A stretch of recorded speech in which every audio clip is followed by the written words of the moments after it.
Hello everyone, we're here for another amazing edition of Ottawa International Craft and Book Expo podcast presents. We're right here at the show of Ottawa International Craft and Book Expo in the Horticulture Building of Lansdowne Park, and we have a fabulous, spiritually enlightened individual, Mundala, who is the spiritual facilitator of ISKCON in Ottawa. He's come right down to the show here to talk to him about what they're doing spiritually to uplift the world, and we need more spirituality in the world, and about the amazing books of spiritually inclined books that people can get if they connect with Mandala and ISKCON,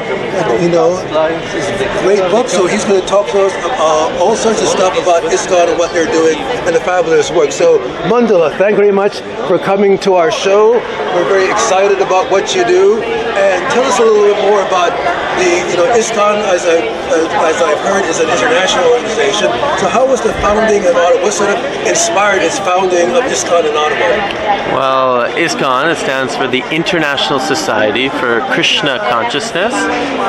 Ultimately, what it's really representing is that it's propounding that each individual is going through the human experience. What does that actually mean? It means we have a physical aspect to life, we have a metaphysical, which includes the mind, the intelligence, the ego. We're all battling with these, dealing with these. But one thing that's actually not as much educated, or this knowledge isn't out in the wide audience, is actually also the component of spirituality, or that we have that component of consciousness to the human experience. And therefore, this International Society for Krishna Consciousness is assisting people in reawakening their original dormant spiritual consciousness and their real nature being spiritual in essence, and having a human experience. So some of the wisdom literature, such as the Bhagavad Gita, this is like the crest jewel of India's spiritual philosophy. Ultimately, many great thinkers like Henry David Thoreau, Ralph Waldo Emerson, Mahatma Gandhi, Martin Luther King, Albert Einstein, they all read the Bhagavad Gita. And because they're trying to find what is the source of creation, they're deep thinkers trying to understand what is this reality all about. Ultimately, when one reads the Bhagavad Gita, they'll find out many different subject matters, but ultimately topics like karma, reincarnation, what is this material energy all about? What is such thing as spiritual energy?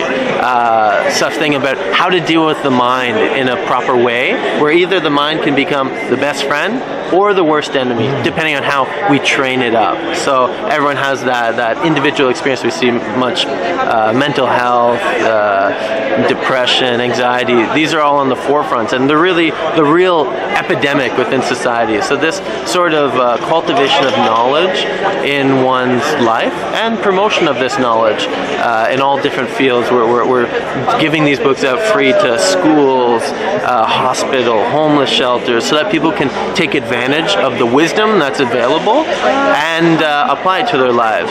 We say the Bhagavad Gita, it's a 5,000-year-old wisdom literature, and some would say, that's old knowledge, that's not relevant. But actually the great thing is it's timeless knowledge. So it's applicable for even in modern ages, actually even more applicable nowadays, because people are dealing with so many ups and downs and reversals in life. So how can they actually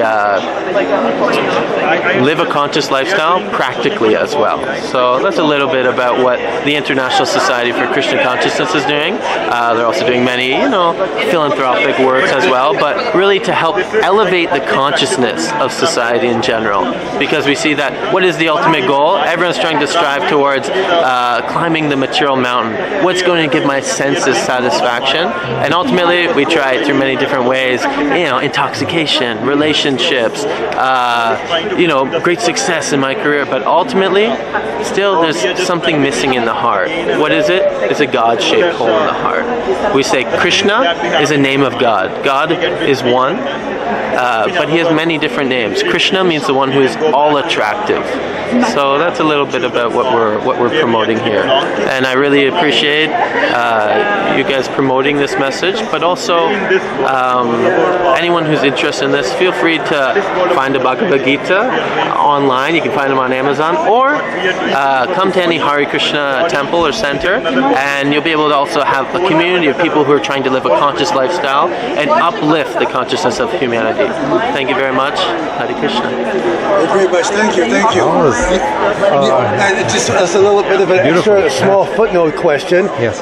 One thing which I find very enlightening about what you talk about is that there's you talk about spirituality, your focus, whereas there's a lot of like organizations which are churches which are talking about religion, and I find from my view that there's a lot of religion out there, organized religion, that is like fake spirituality. You're actually practicing spirituality by doing charitable things, doing a lot of work in the community, trying to elevate people's consciousness, whereas there's religion out there which is about oppression, order, not doing all this work, and it's sort of a hypocrisy going on, and then you're sort of opposed to that sort of paradigm of hypocrisy. You're about uplifting people's consciousness and doing it in a way which is connecting, which is not about oppression, which I find a lot of people are running away from traditional religion. Do you have any perspective on that? That is actually the common problem with today's religions or institutionalized religion, that most people will say, I'm not religious, but I'm spiritual. What does spiritual mean? Ultimately, it means that we're spiritual beings. We have a nature that we naturally want to connect to that. But then you'd ask the question, well, if I'm a soul, what does the soul do? And ultimately, we say that it's a very scientific process to self-realization. That ultimately, the scientific process is experimentation and observation of the natural world. We're gonna suggest that actually consciousness is a part of that natural world. Modern science might not recognize it, so on, but there's some fields that are trying to study the mind, like psychology and so on. So ultimately, getting away from the religious dogma and so on, and getting to the real essence of what all religious path or spiritual paths are trying to get to. That ultimately, the soul craves to love and to be loved. And this is like the universal truth. And when you actually look into the essence of whether it's Christianity, Islam, Hinduism, Buddhism, ultimately we're trying to boil it down to extract the nectar which is there. And we'll find like there's main tenets that one can follow. You know, treat one's neighbor as one's with themselves, and find this commonality, this universal principle that we might have different distinctions based on the body, the color, the identity in which I'm promoting as I'm this body, I am from this race, this part of the world. But ultimately, we have to zoom out and understand that we are spiritual by nature, and that's our common unity, and that's really how we're going to make a harmonious situation of the human society. Otherwise, there's going to be conflict, war, racism, so on and so forth, until we get to the end, until this knowledge is actually promoted within the educational system and so on. So it's a very scientific process, not religious. So it comes from the individual experimenting with consciousness through the forms of meditation. There's different types of meditation. Some say yoga is like stretching. There's different breath exercises which help calm the mind. And then we say there's mantra. Mantra means sound vibration that affects the consciousness, and that can relieve the consciousness from frustration, anxiety, depression. And through this mantra, we practice this Hare Krishna, the Maha Mantra. So it goes like this: Hare Krishna, Krishna Krishna, Hare Hare, Hare Rama, Rama Rama, Hare Hare. You can try it at home if you like. Okay. And this will actually assist one in transforming the consciousness, focusing on the names of divinity, and bringing the consciousness to a more elevated perspective. There's a lot of people which have observing problems going on in life, whether it's the war in the Ukraine, whether it's problems in their home, abuse, oppression, homelessness, just things going on, which is that, and they're feeling a sense of a lack of hope. I was wondering what your perspective is on the idea that a lot of the problems, if not all of them, a lot of them have to do with our lives being disconnected from spirituality, and that we have just wandering egos, self-serving service. I try to be, as a person, service to others. But if you have a culture, a society where people are just egotistical, serving themselves, oppressing, they don't care about what they do, they're affecting other people and whatever, you're going to have like all kinds of dysfunctionalities. So what is your sort of insight on all these problems that people observe and don't know what to do? If we just brought in the spiritual consciousness that you talk about, wouldn't a lot of the problems problems we observe and experience would be resolved. Like, what do you think about that? You said it so beautifully, but I'll say it in short form. That when we water the root of the tree, then the whole tree becomes nourished. Right now in material society, we're trying to water the branches, the twigs, the leaves, the bark, the fruits even. That might bring a little bit of relief from the heat or the struggle of the human experience or the material life. But ultimately, when you water the roots, that's when it becomes nourished and fully satisfied. So the root is spiritual life.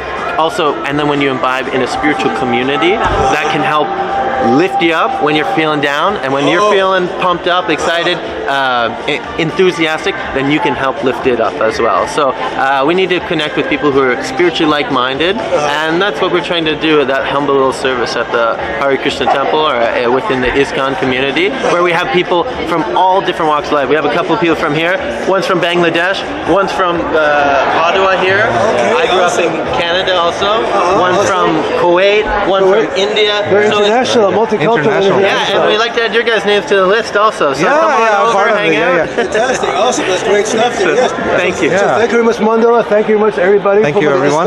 Beautiful. Yes. I feel at peace just talking to you. It's very good. So That's Sound wonderful. affects the consciousness. Yes. It'll uplift or bring it down. Yes, And wonderful. we hope that many people will listen to your message, watch your message, and be edified and uplifted to do all the positive things that you're already doing with the temple, and you have a buffet and you do have food. Sort of very communal lifestyle. Okay, we're going to do one Hare Krishna all together for the betterment of all of Ottawa, all of Canada, all the world. On the count of 3. 1, 2, 3. Hare Krishna! Fantastic. That's fantastic. Thank you very much, everybody. Thank you very much. And I guess My name is Mandala, and I'm coming on behalf of our book table over here, which is part of the Hare Krishna community. We have a nice temple, but really what we're promoting is this beautiful book called the Bhagavad Gita. I didn't write it. It's actually a timeless wisdom literature coming from the great Sanskrit texts known as the Vedas, which are the oldest wisdom literatures according to human history, linguistically, philosophically, culturally, spiritually. These Vedas bring forth the essence of the human experience, where we're meant to, human society is not just meant for the enjoyment of the senses, so on and so forth, but it's meant to uplift our consciousness towards God consciousness. Ultimately, my individual experience was I was a normal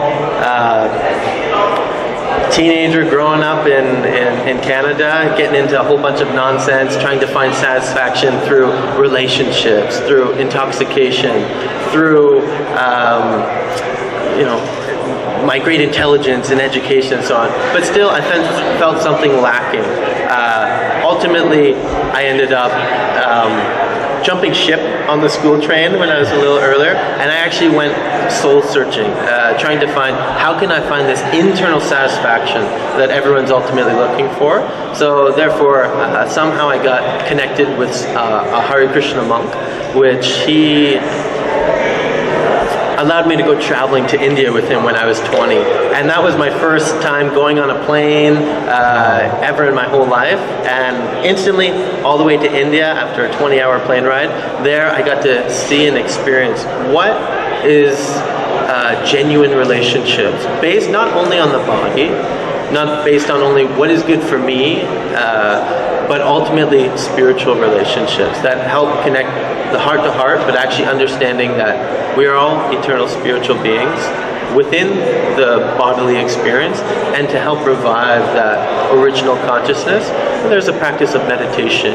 yoga, and wisdom that's actually available within society that is not promoted in the common stream of education. So therefore we facilitate wisdom and a place where people can cultivate this knowledge.